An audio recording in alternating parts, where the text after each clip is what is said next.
ایک دن شاہ جہاں بادشاہ شکار کے لیے نکلے تو ایک زخمی ہرن کا پیچھا کرتے ہوئے اپنے ساتھیوں سے بچھڑ گئے۔ ہرن بھی ہاتھ نہ آیا اور راستہ بھی کھو دیا۔ دوپہر کا وقت تھا، ساتھیوں کا دور دور تک کوئی نشان نہیں تھا۔ بادشاہ کو سخت پیاس لگی تھی۔ اتنے میں ان کی نظر ایک درخت پر پڑی جس کی ٹھنڈی چھاؤں کے نیچے ایک گڈریا اپنی بھیڑ بکریوں کے ساتھ بیٹھا تھا۔ بادشاہ نے جو اس وقت شکار کے کپڑوں میں تھے گڈریے سے پانی مانگا تو اس نے بتایا کہ ساتھ لایا ہوا پانی ختم ہو گیا ہے۔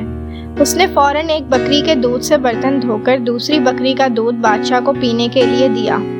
شاہ جہاں کو گڈریے کی یہ بات بہت پسند آئی اور اس نے اس سے کاغذ مانگا۔ جنگل میں بھلا گڈریے کے پاس کاغذ کہاں؟ بادشاہ نے ایک پتا توڑ کر اس پر خنجر کی نوک سے کچھ لکھا اور اس گڈریے کو دیتے ہوئے بولا کہ یہ لو اپنا انعام، ہم نے تمہیں 2 گاؤں جاگیر میں دیے ہیں۔ جمعہ کو یہ پتہ لے کر جامع مسجد دہلی آ کر ہم سے مل لینا۔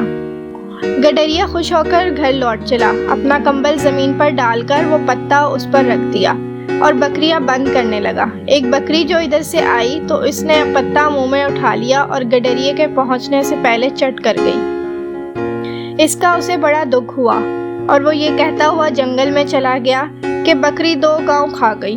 آخر جمعہ کا دن آ پہنچا۔ گڈریا اپنے گاؤں سے نکل کر دہلی کے مسجد کی طرف چل پڑا۔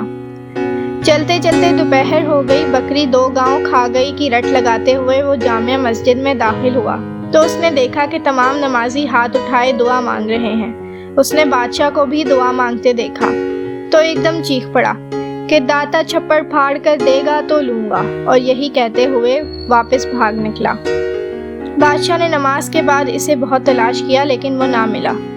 جنگل میں پہنچتے پہنچتے گڈریے کو شام ہو گئی۔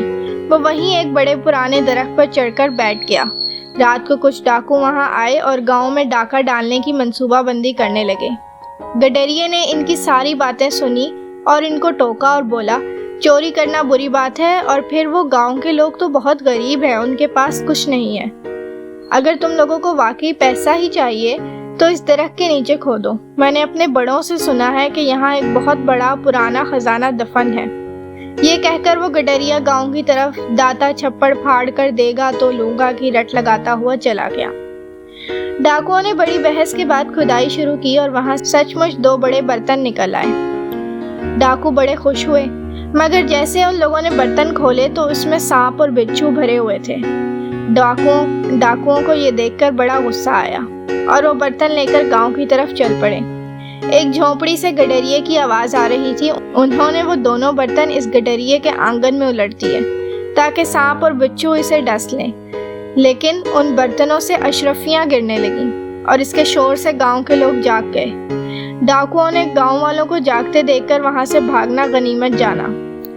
گڈریا بھی اپنی جھونپڑی سے باہر آیا اور اپنے آنگن میں اشرفیاں دیکھ کر زور سے نعرہ لگایا، داتا تو سچا ہے، تو نے مجھے چھپڑ پھاڑ کر دے دیا۔ اگلی صبح بادشاہ کے ملازم بھی گاؤں پہنچ گئے اور اسے دربار میں لے گئے۔